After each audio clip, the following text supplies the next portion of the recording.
Sebuah cuplikan video tentang aksi dua orang penumpang wanita meminjam motor driver ojol viral di media sosial. Bahkan, video tersebut pun turut diunggah oleh akun Instagram @gojek24jam.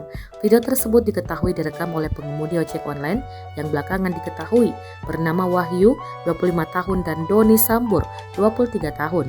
Saat dikonfirmasi Tribunnews.com pada Senin 29 November 2021, Nur Fajri Ain, asal kota Banjarbaru, Provinsi Kalimantan Selatan ini membenarkan kejadian tersebut.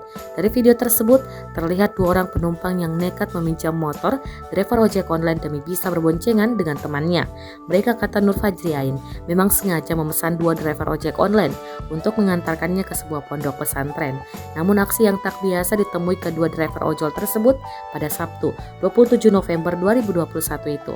Mereka tak mau duduk naik motor bersama Wahyu ataupun Doni. Mereka memilih menaiki salah satu motor driver. Sementara kedua driver, Wahyu dan Doni, membawa satu motor lainnya lagi. Awalnya Wahyu memang sedikit ragu, namun akhirnya ia memperbolehkan kedua perempuan tersebut membawa motornya. Dengan ditemani Doni, Wahyu pun merelakan motornya digunakan kedua perempuan tersebut. Sementara Wahyu dan Doni berboncengan mengikuti kemana arah motornya akan dibawa.